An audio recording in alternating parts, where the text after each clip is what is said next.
بسم اللہ الرحمن الرحیم۔ السلام علیکم پیارے دوستوں، کیسے ہیں آپ؟ امید ہے کہ آپ خیریت سے ہوں گے۔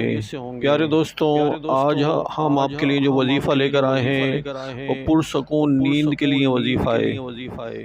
نیند، سلیپ، اللہ پاک کی بہت بڑی نعمت ہے۔ صحت مند زندگی گزارنے کے لیے اچھی خوراک، بیلنس ڈائٹ کے ساتھ ایک مناسب مقدار میں نیند بھی ضروری ہے۔ اس نیند کی بدولت انسان فریش ہو جاتا ہے، اور نیند پوری نہ ہو کام کاج صحیح طرح نہیں ہو پاتا۔ تعلیم میں بھی حرج ہوتا ہے، طبیعت میں بھی چڑچڑا پن سا آ جاتا ہے، انسان بد اخلاقی کی طرف چلا جاتا ہے، بدن کو آرام و سکون ملتا ہے نیند سے۔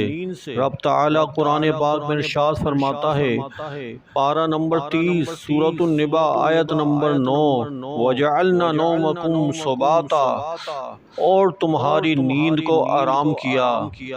عمر کے مختلف دور آتے ہیں، انسان کو نیند کی مقدار بھی مختلف ادوار میں مختلف چاہیے۔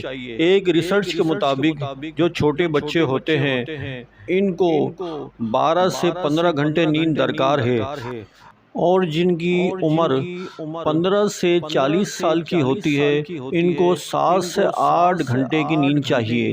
40 سال سے زائد عمر والوں کے لیے 6 گھنٹے کی نیند ضروری ہے۔ نیند نہیں آتی، اس کا روحانی علاج، روحانی وظیفہ یہ ہے، لا الہ الا اللہ، لا الہ الا اللہ 11 مرتبہ 11 ٹائم پڑھ کر اپنے اوپر دم کر لیجئے، انشاءاللہ عز و جل نیند آ جائے گی۔ درد کی وجہ سے نیند نہیں آتی تو ایسے مریض کے پاس لا الہ الا اللہ کثرت سے پڑھنے سے اس کو انشاءاللہ عز و جل نیند آ جائے گی۔ اللہ عز و جل کے کرم سے مریض صحت یاب بھی ہو جائے گا۔ اس کے پاس اتنی آواز سے پڑھیں کہ اس کو آواز نہ جائے۔ پیارے دوستوں، اگر ہماری آپ کو ویڈیو اچھی لگی ہے تو لائک کیجئے گا، اور ہماری ویڈیو کو صدقہ جاریہ کے طور پر دوستوں کو شیئر کیجئے گا۔ پیارے دوستوں، ہمارے چینل کو سبسکرائب کرنا نہ بھولیے گا، کہ آپ ہمارے چینل کو سبسکرائب کریں گے تو ایسی ہی اچھی ویڈیو جو ہے ہم اپنے چینل پہ بناتے ہیں، تو انشاءاللہ تعالی ہمارے چینل کو آپ سبسکرائب کریں گے تو نئی آنے والی ویڈیو جو ہے آپ تک آسانی سے پہنچ جائے گی۔